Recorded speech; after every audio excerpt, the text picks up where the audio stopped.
in. We're gonna get started. A couple of minutes late. Sorry about that.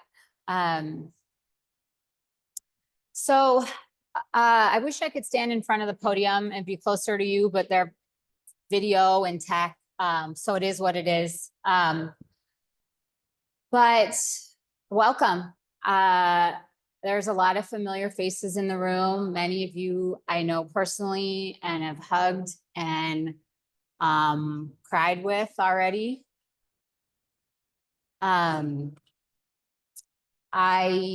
If I don't know you personally, I feel like now we're kind of joined forever in this tragedy that we're living through. I mean, that's really what it is, right? It's a tragedy that's happening in Altadena. So my name is Kelsey Zamet, and I am a mom of 2 young daughters. I, most importantly, think of myself as an Altadenan. I think that's how I would define myself. I was born and raised in Altadena, still live there today. My parents my dad bought a house in the 70s in the Meadows, and it was paradise. I mean, a wild backyard and animals and greenery. And as our family started to grow, my parents needed a little more space and found a fixer-upper on Brayburn Road by the golf course. And Brayburn Road is where I still live today with my daughters and my husband. We're very near the golf course, and our house is a frontline house, I would call it.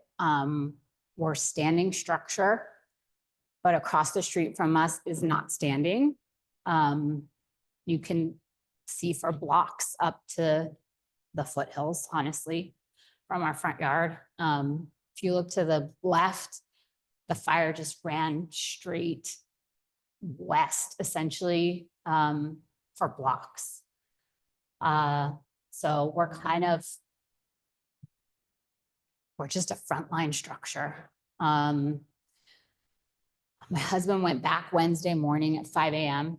and he banded together with some neighbors, and they fought the fire as best they could and put out hot spots. And they watered down roofs, and they put fires out of our neighbor's front yard, and the water ran out at 9 a.m. and the hoses had no water. And they picked up buckets of pool water from our neighbors' yards, and they put out hot spots all around us.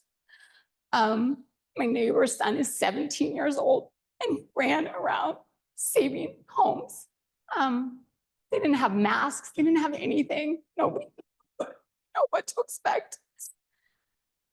My husband called me Wednesday morning at 9 a.m. and said, I think you have to come because you have to try to get stuff out of the house. I don't think the house is going to make it.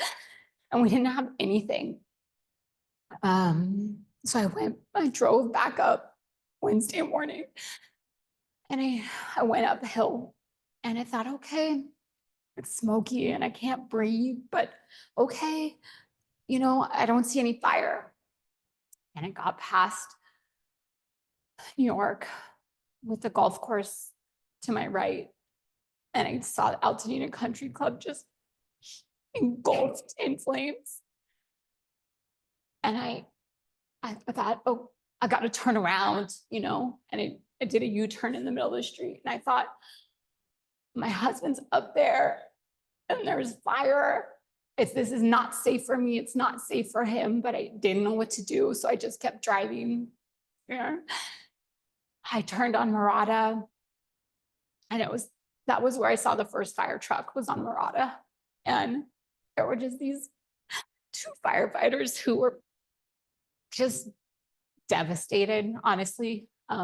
They were putting out a small structure fire at the bottom of the golf course, and their hoses were out on the ground. And I said, can I drive over your hose? And he said, yeah, just go slowly. And I said, how are you doing? And he just held his hands up like this.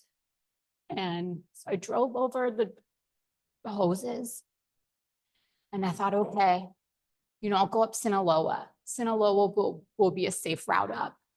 And I started driving up Sinaloa, and it felt like a war zone with bombs hitting homes. Like every second or third home was on fire and burnt to the ground. And there would be one home that was standing and one home that was ashes, and then another home engulfed in flames. And I thought, what am I doing driving up this street? Like this is 10 feet from me. I have to turn around. But my husband was 2 blocks from me.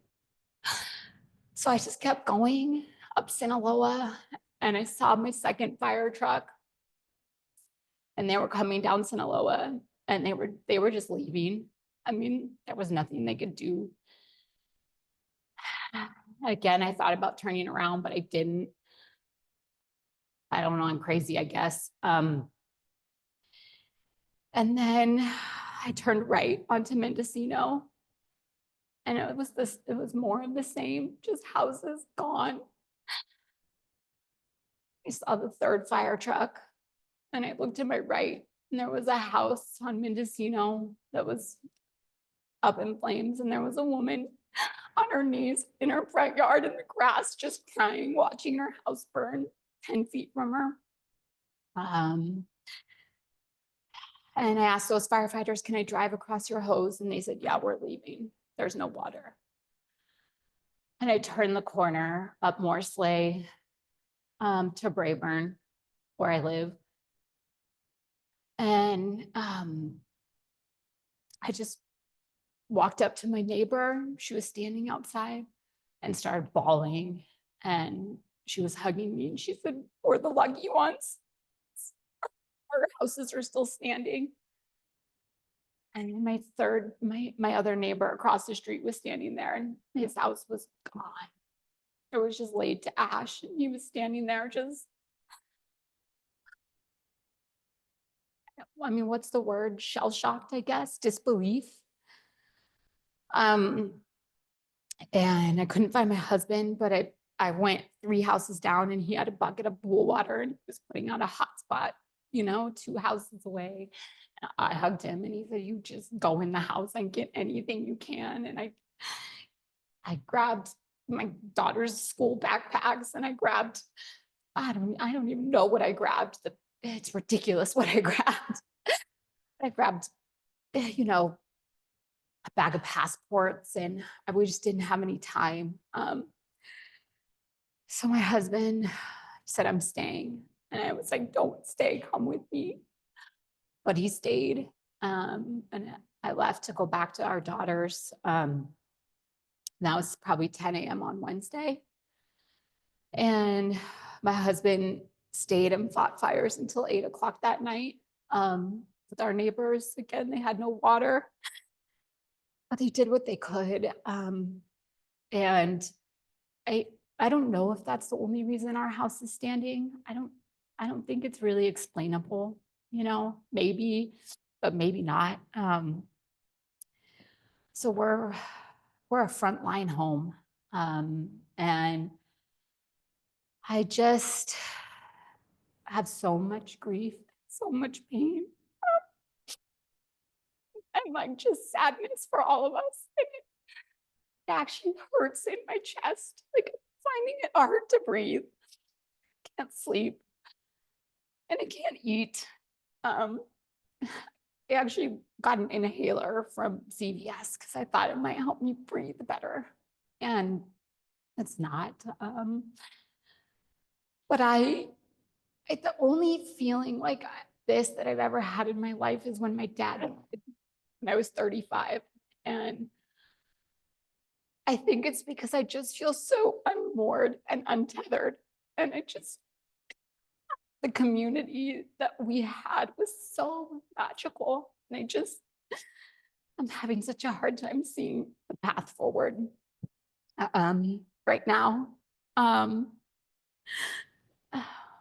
So I'm in so much pain, but I'm also so angry.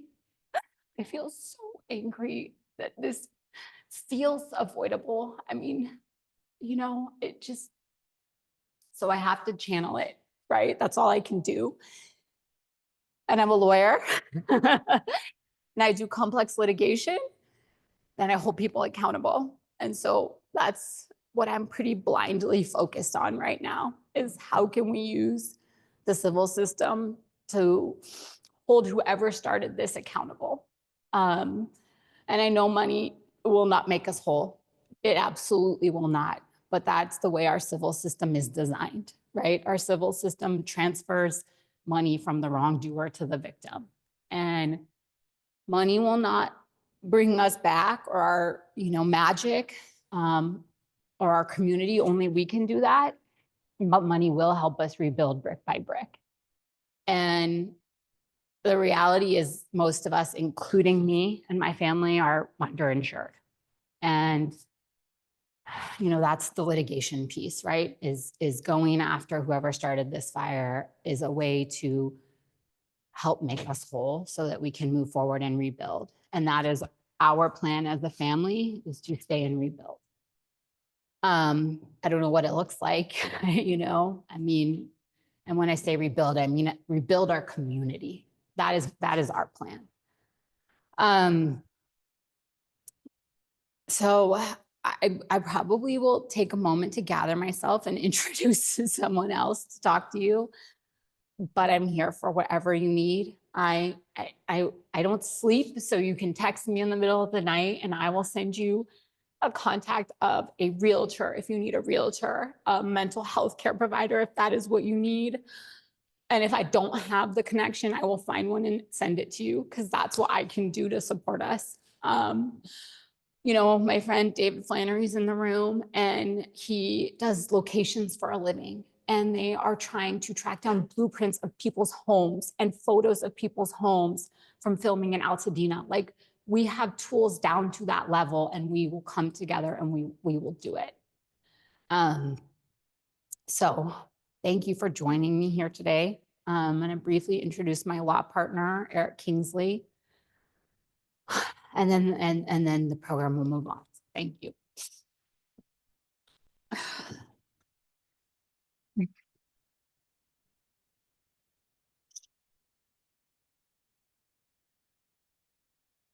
Welcome, everybody. Sorry to speak to you under these circumstances.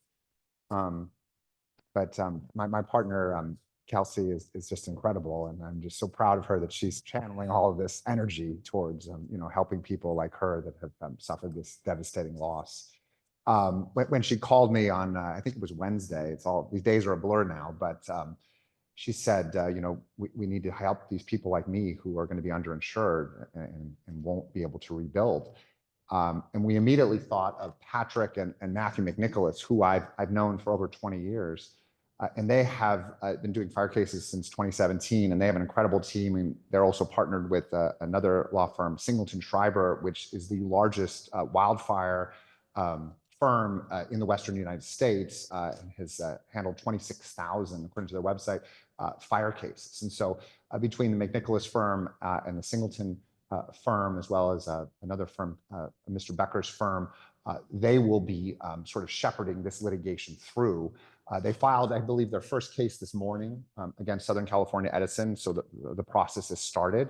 And so without, you don't really need to hear from me further. I'm going to introduce Patrick McNicholas, my longtime friend, who's going to tell you more about how these fire cases go down.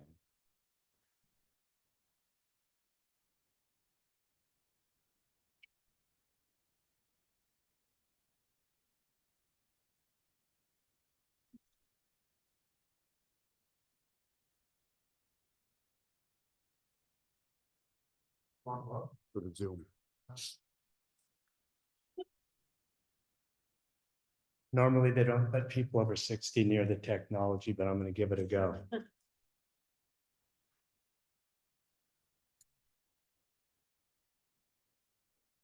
Okay, well, thank you, Kelsey, for those heartfelt comments. I'm sure it's very much appreciated by all of you. And Eric, thank you. They're our hosts today. They've been great friends. They're great lawyers. But we're really here for all of you. And when you hear, sorry, I have to stand behind the podium. you know, when you hear comments like that, that are so heartfelt, so heartbreaking, unfortunately, I've heard so many similar comments up and down the state, and we have about 15,000 wildfire clients from the same or similar circumstances. And when you hear Kelsey, you hear words, you can see how much it affects her. You look at what's going on around you. And I think one of the biggest fears that people have is that when your heart breaks this hard, it'll never get unbroken. But let me tell you, that won't happen. You are in a moment now. You're in a historical moment. You're in a horrible moment. You're in a painful moment. But let me tell you, 100% Altadenans and fellow Southern Californians across the region, we're going to meet the moment. We're going to meet the moment first by putting your lives back together. And we're going to meet the moment by holding Southern California Edison responsible. As a prefatory comment, I'd like to say, and I've said this probably 100 times this last week, you know, it's high time that the utilities quit lighting the fifth biggest economy in the world on fire. And we all need to do something about it. The first step is to hold Southern California Edison and other utilities responsible. The ancillary effect of that is that hopefully they will change their conduct. People have asked me, compared to other fires, what does this one look like? So I was involved in the North Bay complex of fires, which was up in San Francisco Bay Area in 2017. I don't know if you remember that. A lot of people died. That was in Santa Rosa, Tubbs Fire, Atlas Fire, Napa. Down here, we had the Thomas Fire, which was in our own backyard. So we had Southern Cal Edison down here. We had PG&E up north. There were other fires that same year. Then we had the Paradise Fire, which was a disaster. Over 100 people died. It blew away an entire town. Same time that was happening, down here we had the Woolsey Fire, which partially burned down my house. Ironically, when I was up north working on the wildfires, my house was down here on fire itself.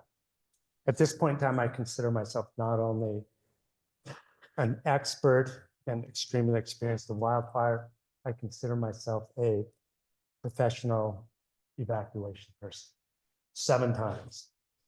So hopefully the residual effect of this lawsuit and what you're all doing is to hold the utilities accountable. Since people have mentioned it to me so many times, we usually don't get into this, but I'm going to, because I think people have a need and a right to know. How do we get here, and then where are we going? The focus of this conversation is really where we're going, but I'm going to spend a minute to tell you how we got here. In 1986, I know it's a long time ago, I was sworn in as a lawyer. And at that point in time, for the first part of my career, I did commercial air crash litigation. Eventually, all the law firms that did that, fortunately, went out of business and they had to transition to other things because there was a focus on safety. There was a focus on investing in the industry. They upgraded their technology. They upgraded their equipment. They focused on safety. They focused on redundancy. They partnered with the government, was a willing partner, and actually assisted the FAA. As a result, commercial aircraft and commercial travel became the safest means, safest mode, safest endeavor, probably in the history of technology.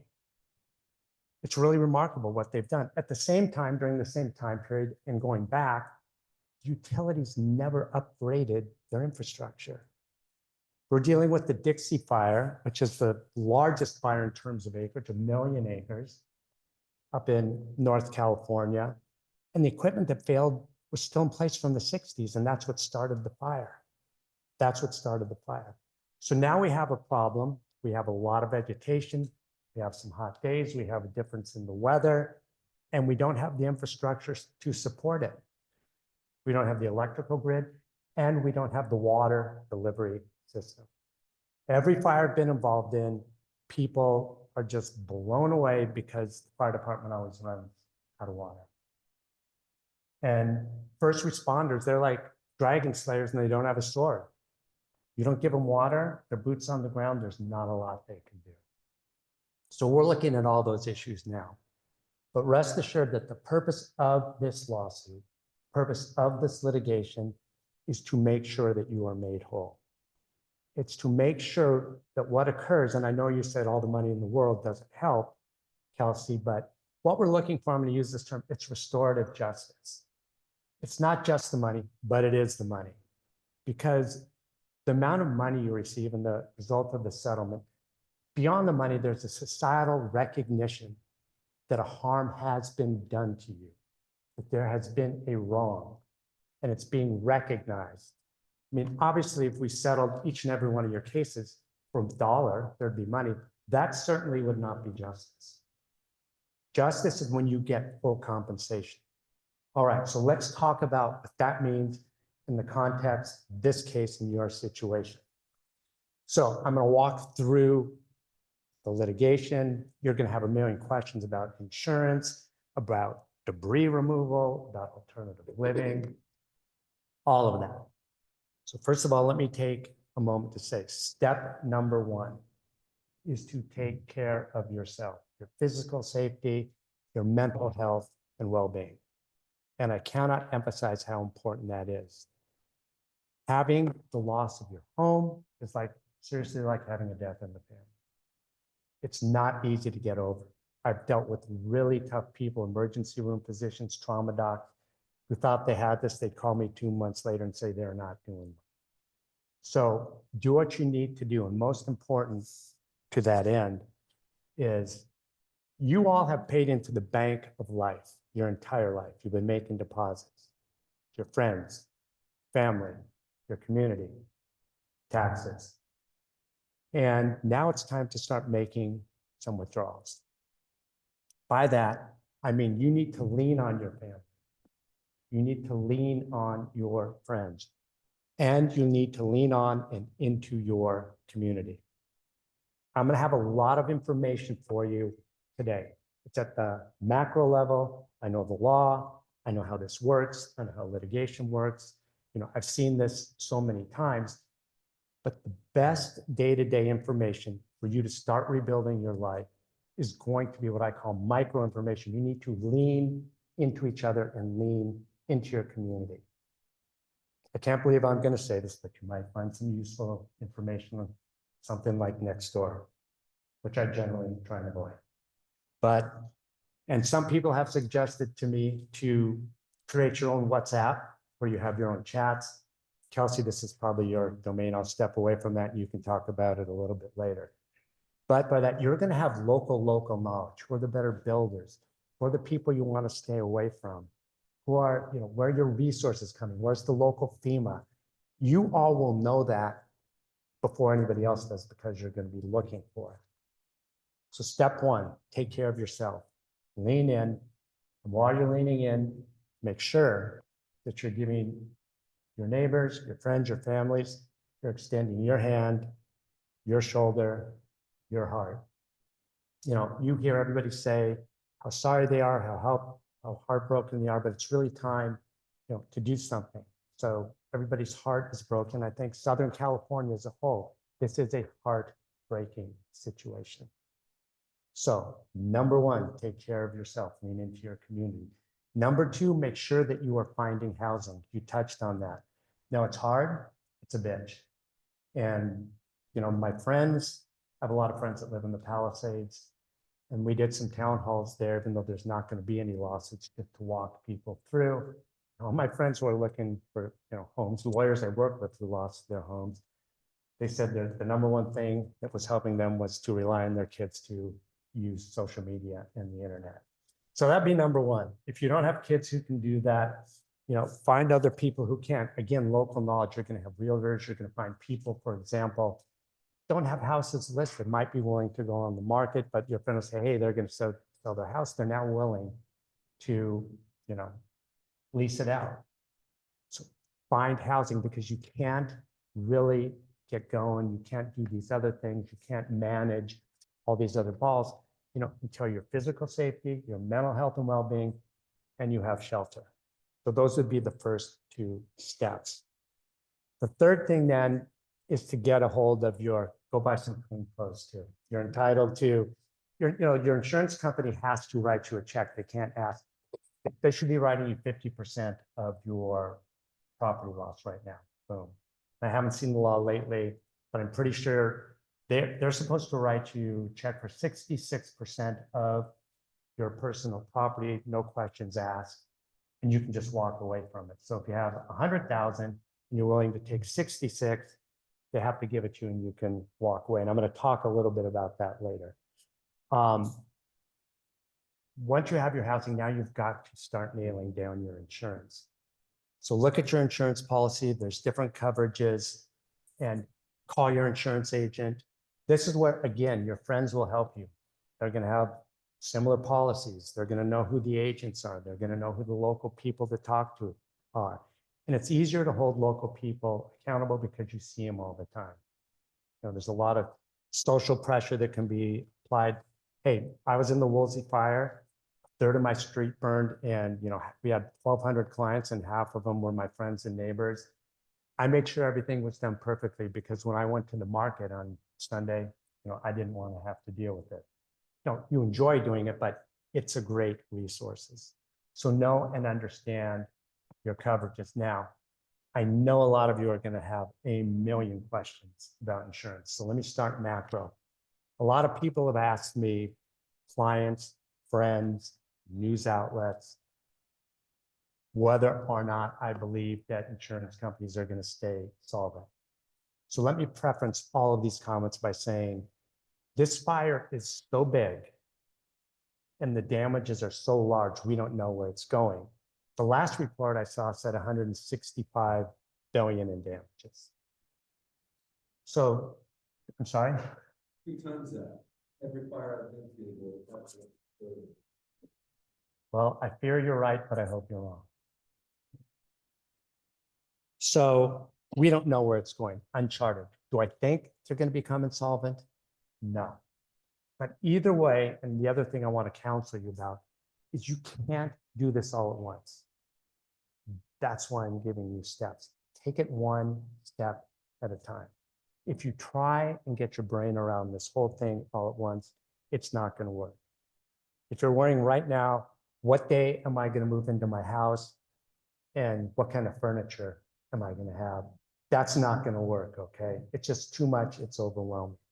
So some friends of mine have actually termed a phrase they call fire brain. We're really smart people, mature people, sophisticated people. They just start spiraling in circles because it's emotional and it's psychological. One step at a time. Again, the big picture. I break these fires down, these wildfires, into 2 basic pillars. You're right now in the loss phase. You're in shock. You're in pain. You have heartache and heartbreak. And again, people's biggest fear is that it's too big a loss and too much to overcome. It's going to break your heart and put a hole in your soul. But time and time again, people do work through it. So in working through the loss phase, the last thing you have to do is get this insurance nailed down. After that, you have to move on to getting the proper property remediated. What does that mean? It's 2 things. There's hazardous waste that has to be removed, and there's debris that has to be removed. Most insurance policies, in fact, every insurance policy I have ever seen deals with that. You have a line item in your insurance policy that pays for that. In addition to that, you have government agencies from California and from FEMA. The government has a vested interest. They don't want toxic soil that never gets removed. Next question, people say, well, which one should I go for? Go for the one that you can get the fastest. Go for the one you can get the fastest. Your insurance company has to pay for it. FEMA comes out, your insurance company can pay FEMA. If you go private, that's fine, but your insurance company should pay for it. But keep in mind, there's 2 steps, and maybe one company can do both. You have to have the toxic waste removal, and you have to have the debris removal. Before you can remove the debris, your property is going to be red tagged. You've got to get the red tag removed. So once you do that, once you've removed all that, then you can get going in the building process, and you can do it simultaneous.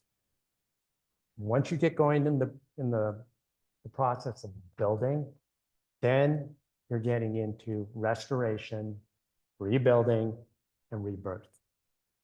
I'm going to take a little bit. That's Big Brother listening. I don't think it's SCE though.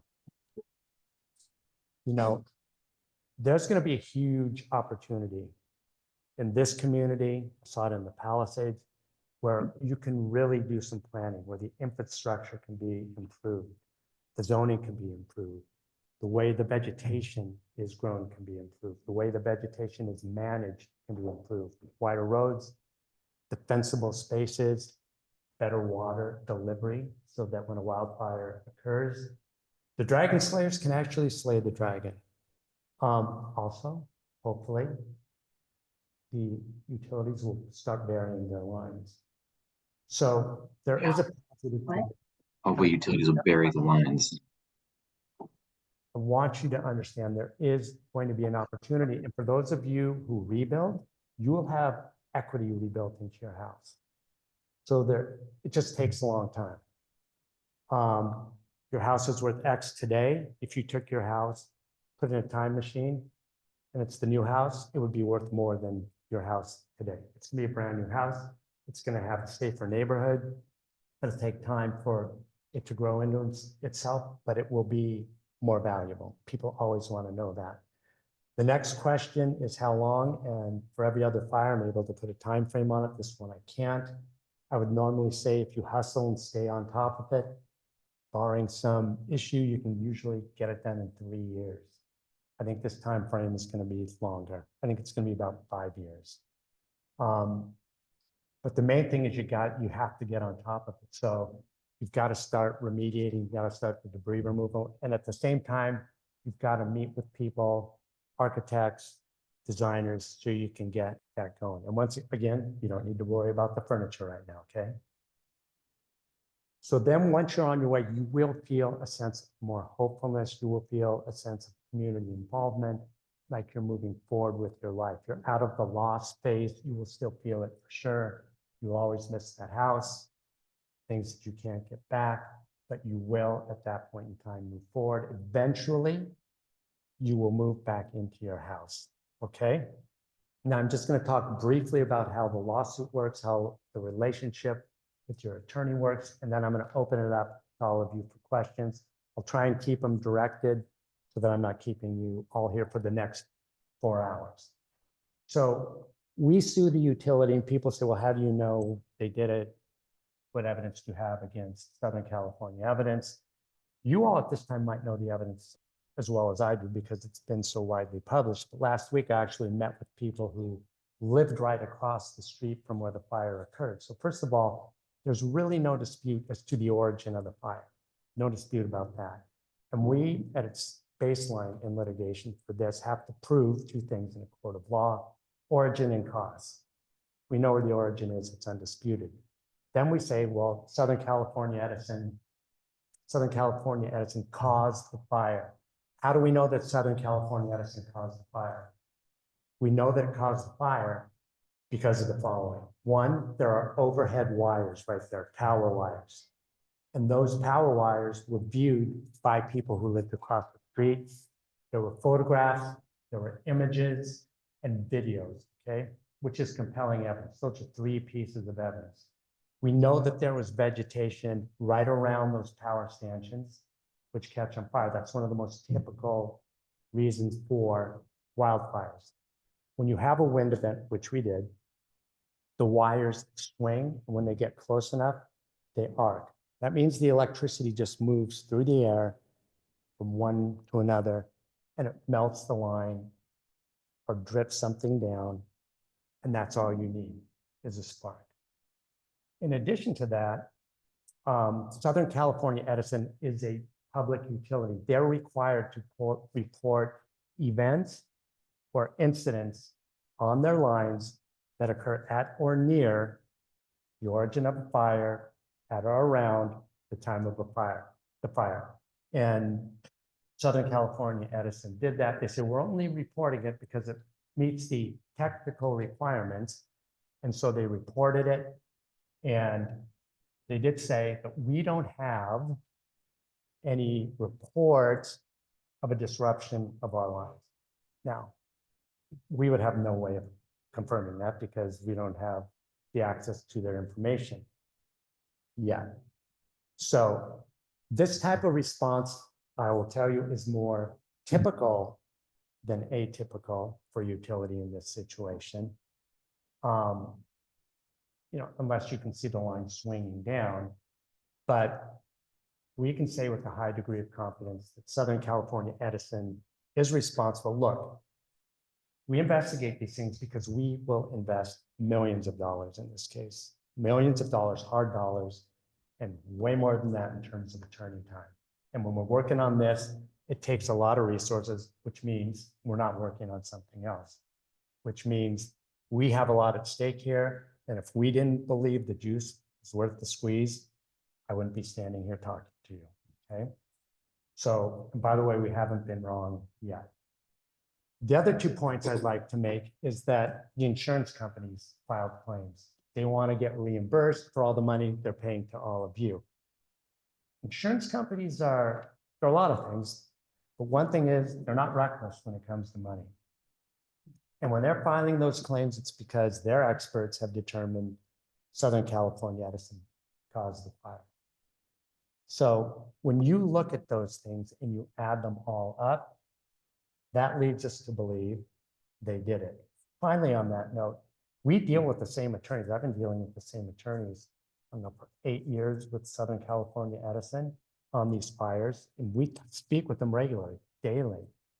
If any one of them thought that said, hey, this isn't Southern California Edison, they could pick up the phone and we're willing to listen. And they could say, it's not us and here's why. But they're not saying, we're going to send you over our reporting on whether or not there's a disruption on the line. They're not sending us that. By the way, on Good Morning America on ABC, the CEO was on television, but unfortunately I was speaking with clients, so I didn't see that. But when I go home this evening, I'm going to try and pull that up and I'm going to try and see what they said. Does anybody know? Did anybody see that? That's because you were all diligently working to make sure you had a place to live, I assume, right? Okay. So speaking of ABC, ABC is here. They will not capture anyone's image. If you would like to say something, come see us and we will make you available. Quite frankly, we welcome them. We want information to get out to the public. We want the public to know that we're here. We want the public to know that the media is watching. So if they have information, that they can get it out into the public domain. It's an extremely important issue. The rest of the nation is watching. I have never had so many texts on my phone, seriously, my whole life. I was getting a couple hundred texts a day from people I hadn't heard from in 10 years. And they're like, what is going on in California? I said, for the first time, and I never say this, however bad it looks on television, it's way worse. This isn't a brush fire that someone's framed to make look like a wildfire, okay? This is historic proportions. So that's how we know, that's how we believe that Southern California Edison started the fire. Let me give you an example, since I spent the last weekend with my family and friends explaining to them why the Department of Water and Power was not at fault for that destructive Palisades fire. All those factors that I just went through with you, none of them were present. No overground wires, no reports, no sparking, nothing could have been arcing, nothing. No one saw it, no one photographed. And I talked to a lot of people who lived around there and they're saying, no way. So what did happen there? The same thing that happened in Maui. This was a restart. There's a fire on the 31st. It rekindled when the wind picked up and it restarted and boom, away it went. And that's how the Maui started fire. This one was 6 days later in the Palisades. The one in Maui was a few hours later, but it was the same, I'm gonna use the medical term, etiology, the same root cause. Not true in the Eaton Fire and also not true in the Hearst Fire. So here we are. And again, We are here to help you. That's our focus. We create restorative justice. And before I open this up, I want to talk to you about how the damages work. So everyone, almost everyone, has insurance. And I can remember when I first started doing these cases, even my friends, they're smart people, lawyers, would say, we don't need to sue anybody because we have insurance. I said, your insurance is not going to be enough. Like, I'm looking at my policy and it says that I have replacement costs for my house. I said, that meant you had replacement costs when you signed that contract with your insurance company. It's not true. So we provide the gap. Simple example, if your case is worth, I have no idea, I'm just gonna give you an example, $1 million, you have $1 million in damages. As a general rule, each case is different. But as a general rule, we know most people are about 50% underinsured. If you have $1 million policy, and you collect every penny, then you'll probably have a $500,000 gap. So the purpose of this lawsuit is to close that gap, to make you whole. That's what restorative justice means. And we do that because you have certain damages to claim that you get reimbursed for. Now, does your insurance company get paid? Yes. Do you have to pay them back? No. As I said earlier, that's why the insurance company filed against the utility. That's how we know it's confirming what we're seeing. It's the same thing they're seeing because they want their money back. So they go directly to the utility and they say, you know, State Farm, we just paid out $10 billion. We want our money back. But you don't have to deal with that. We, as your attorneys, we deal with you and we need your insurance information so that we can deal with the defendants and we can give you the analysis. So that is generally how it works. Okay, you have different categories of damages. I'm going to go through that. And I know people are going to ask me questions, which is why I'm not going to do a monologue. I'll take any insurance questions. I know that you're going to have a bunch of those. And I know that you're going to have a bunch of questions about the removal, FEMA, other people, how does it work? And while it's on my mind, because a lot of people asked me this yesterday, so the current administration is providing financial assistance. They're doing it through the SBA. You can go on their website and it'll tell you exactly what it is. For homeowners, for property owners, it's $500,000. And you have to fill out an application and it's interest-free. It's an interest-free loan. So I don't see any reason why you wouldn't take it. It's basically free money. In addition to that, for personal property, it's $100,000. Again, interest-free. So you're looking at three potential buckets here. You're looking at all your insurance money, you're looking at federal government, and you're looking at this lawsuit. Okay? All right, with all that in mind, that's a big overview, probably have 100 questions. What are your questions? Okay, yes, please.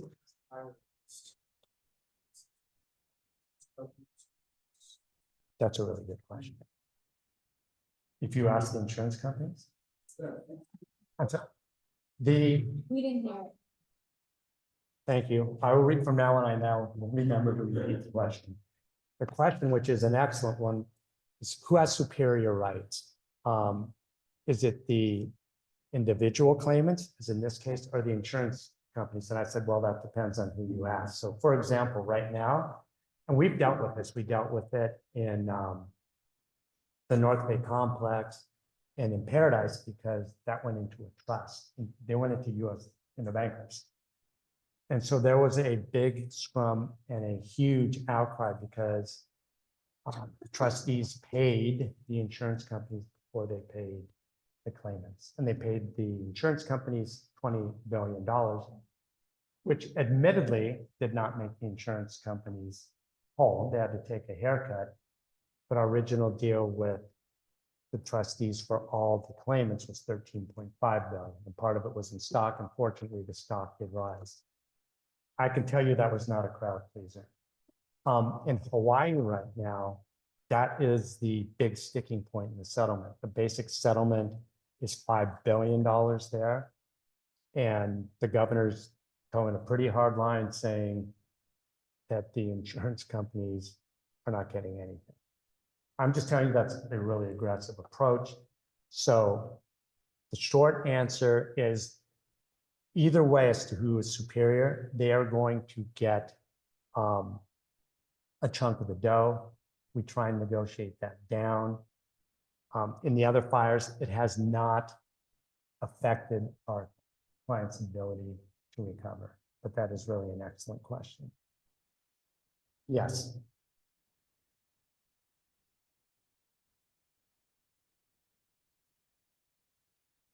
The question, go ahead.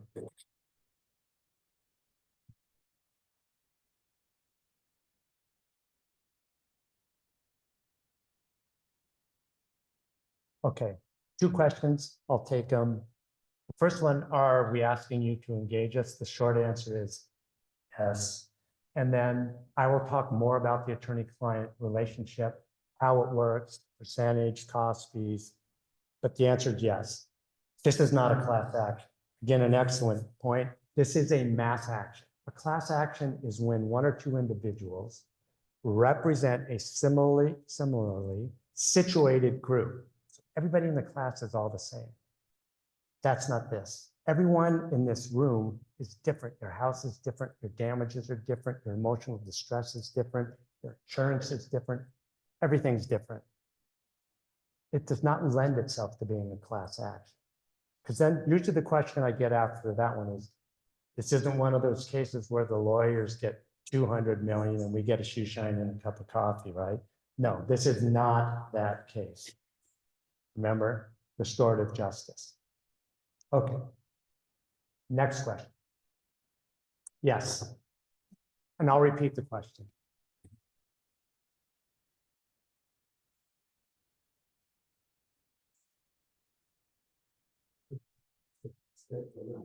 Okay, so I'll repeat the questions. On the litigation timeline, how long is it going to take? As a general rule, we say it's 24 to 36 months from the day we file.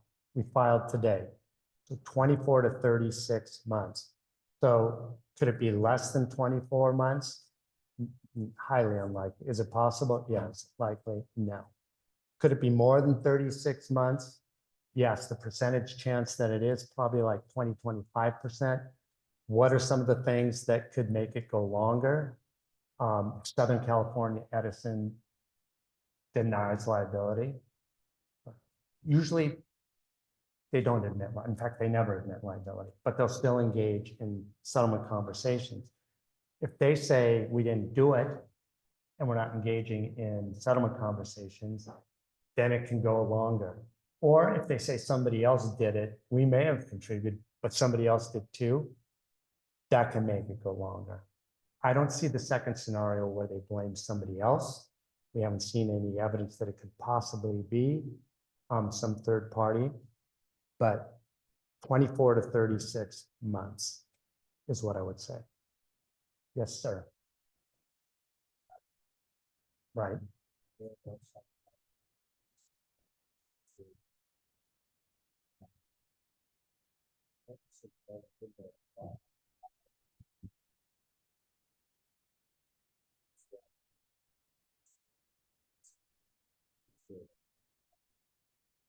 Our evidence is that there was power going through it at the time.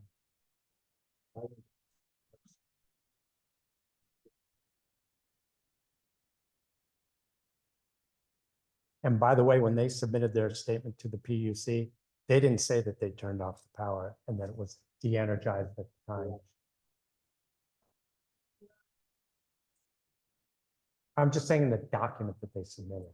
And normally, if it was de-energized where the accident happened, they would have put that in there. Okay. And also, neighborhoods being turned off is different from the main transmission lines being live. Those are different. I know I left Malibu when I saw the wind reports. I left Monday just because I saw the wind modeling, and I've been gone ever since. We've been without power. I mean, intermittently it's been back on. I haven't been home since then. I did bring fresh underwear. Don't get concerned about that. So I know what you're talking about, but there's different grid patterns. They will send us a message saying, if you are in U or U21, we're turning you off at this point in time. And-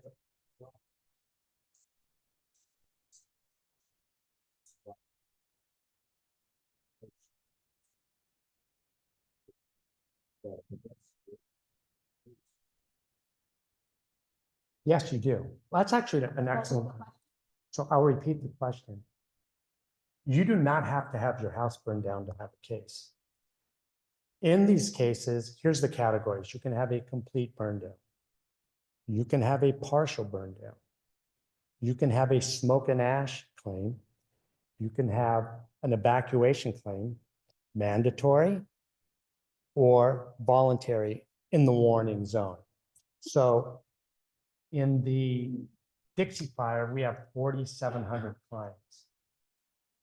At least 2/3 of those are evacuation cases with smoke and ash. So there's probably going to be in this fire, my best estimation at this point in time, 20 to 30 individual claims. 30,000, I'm sorry. And I'm estimating that because there's 7,000 plus structures. So there's going to be a lot of claimants, but with respect to structures and burn downs, it's going to be 7,000 plus. Yes, sir. Is it worthwhile? Maybe just gonna give it. No. It depends on what your insurance coverage is and what it covers. So you will receive a payment, whatever the gap is. For example, what your property loss is, your cleanup and those sorts of things. Please If- repeat the question. The question was, if your insurance covers the loss because you're an evacuee, smoke and ash, whatever the situation, you're not a burn down, why is it worthwhile to bring a lawsuit? So I can tell you, in various fires, depending on the facts and circumstances of your evacuation, how long you were out, the cost you incurred, how many of you were evacuated. A family of say 4 that's evacuated for a month, we were seeing $200,000 to $300,000. It's going to depend on the fire, the facts, the circumstances. Could be lower, could be more, but that's a range. Settlement in that range? Yes. Okay, I'm going to follow up because the question was settlement in that range. So while we're talking about settlement, I'm going to tell you how that works. So in these litigations, so what's going to happen is there's going to be a case management order. There's going to be a bunch of complaints filed. There's going to be a truckload of lawyers. There will be a handful of lawyers that are actually really good lawyers. There's going to be a smaller handful of lawyers that will be lead counsel in the case. So in all the major fires, whatever term they make it, liaison, counsel, lead counsel, my firm has been involved in that. And I anticipate, I have no reason to believe we won't. So lead counsel will run the case pursuant to the case management order. And then the next most important step, other than us proving liability against the utility, is we set a trial date. So that's like one of the big events. They try and prevent it. We keep telling the judge we need it. They keep telling the judge we don't have all the plaintiff's damage information. It's too much. And hopefully we get a good judge. Now, that is what resolves the case, a trial date, because they generally do not want to go to trial. Very few of these have gone to trial. Some have. When they do go to trial, it's what we refer to as a bellwether case. Bellwether case means we select some clients that seem to be, a good selection, cross-section of who has damages. Burn down, partial burn down, smoke and ash, mandatory evac, warning back. Those would be categories. And then we go to trial and we see what damages the jury puts on those cases. So that is how we move the case, and that is how we get them into mediation or settlement posture. How do the cases get settled? I mean, if you've got 20 to 30,000, we're not going to do 20 to 30,000